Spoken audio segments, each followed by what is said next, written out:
கர்த்தருடைய நாமத்துக்கு ஸ்தோத்திரம். கர்த்தர் இந்த நாளிலும் பார்த்தீங்கன்னா, ஏற்கனவே நம்ம சங்கீதம் 101ஆம் அதிகாரத்தில் 4 வசனங்களை குறித்து தியானித்தோம்.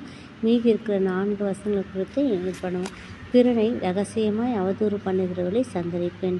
ஆமாம், நிறைய பேர் என்ன பண்ணுவாங்க, பிறனை ரகசியமாக போட்டு கொடுத்துருவாங்க. யார் யார் என்ன ஏதாவது தெரியாமல் அவங்க தவறு செய்தாலும் கூட சரி, அதை காட்டி கொடுப்பாங்க ஒரு யூதாசை போல்.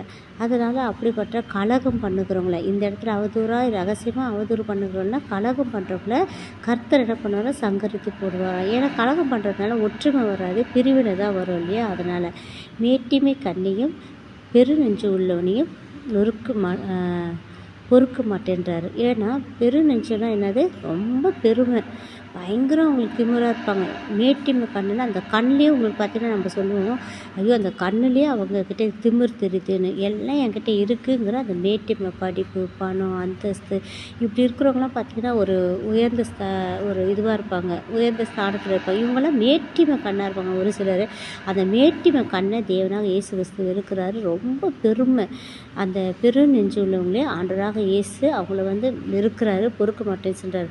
தேசத்தில் உண்மையானவர்கள் என்னோடு வாசம் பண்ணும்படி என் கண்கள் அவர்களை நோக்கி இருக்கும். கர்த்தருக்காக உண்மையாக இருக்கிறவங்க, இந்த தேசத்தில் யாரெல்லாம் உண்மையாக இருக்காங்களோ கர்த்தரோடு கூட அவருக்காக நம்ம ஊழியம் செய்கிறோங்க, அவரை பற்றி நம்ம அநேகருக்கு சுவிசேஷம் சொல்கிறோங்க. இந்த மாதிரி நல்ல குணம் உள்ள மற்றவர்களுக்கு உதவி செய்கிறவர்கள் மாத்திரம் தான் நம்ம தேவனாக இயேசு கிறிஸ்து அவரோட கண்கள் மாத்திரம் என்ன பண்ணோம், நம்மளை போல நல்ல தேவனுக்கு உண்மையாக உத்தமமாக பயந்துருக்கணும் மேலே இருக்குமா. உத்தமமான வழியில் நடக்கிறவர்கள் என்னை சேவிப்பராக. அவங்கள உண்மையும் உத்தமமாக இருக்கிறவங்களும் பொய் சொல்லாதுங்க. மற்றவங்களோட எந்தவும் தீங்கு செய்யாமல் நன்மை செய்கிறவங்க தான் என்ன பண்ணுவார் ஆண்டவராக இயேசு கிறிஸ்து.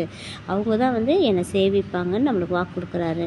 அது மட்டும் இல்லாமல் கபடு செய்கிறவன் என் வீட்டுக்குள் இருப்பதில்லை. கபடுனா பொல்லாத கபடு, அப்போ பயங்கர விஷப்பூச்சியாக இருக்கிறான். கபடு எதுக்கு எடுத்தாலும் அந்த ஒரு போறாமை, அந்த கபடுங்கன்னா ரொம்ப போறாமை, எரிச்சல், அவனுக்குள்ளே அவ்வளோ ஒரு கெட்ட சிந்தனை, கெட்ட எண்ணம் இருக்கும். அந்த ஒரு மாதிரி நல்லவங்க மாதிரி நடித்து அப்படியே அவங்க அவ்வளோ பழகிட்டு போகிறாங்க. அதை கபடு செய்கிறவன் வீட்டுக்குள்ளே இருப்பதில்லை. அப்படியேப்பட்டவங்க தேவன் அவருடைய இல்லத்தில் அவர் வைத்திருக்க மாட்டார். பொய் சொல்லுகிறவன் என் கண் முன் நிலைப்பதில்லை. அதே மாதிரி ஆண்டருக்கு பொய் சொல்கிறவங்க பிடிக்காது. அப்படியேப்பட்டவங்க அவர் கண் முன்னாடி கூட நிறுத்த மாட்டார். அக்கிரமக்காரர்கள் ஒருவரும் கர்த்தருடைய நகரத்தில் இராதபடி வேறு அறுப்புண்டு போக தேசத்துள்ள அக்கிரமக்காரர் யாவரும் அதிகாலமே சங்கரிப்பேன்.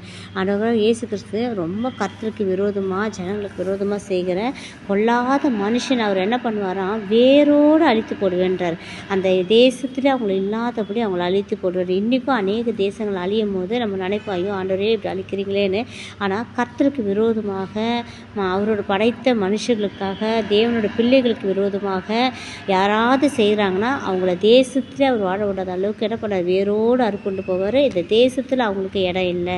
நாமளும் கூட அந்த மாதிரியான காரியங்கள்லாம் செய்யாத அளவுக்கு கர்த்தருக்குள் நல்ல பிள்ளைங்களாக இருக்கணும், அவருக்கு உத்தமமான பிள்ளைகளாக இருக்கணும், அவரோட பரத்தில் சேர்த்து கொண்ட பிள்ளைகளாக நம்ம இருக்கணும். அவர் சொல்கிற மாதிரி உத்தமமான வழி நடக்கிறவன் என்னை சேவிப்பான். நம்ம உத்தமமாக நடந்து தேவன் அவர் நம்மளுக்கு ஒரு சர்டிஃபிகேட் தரணும்.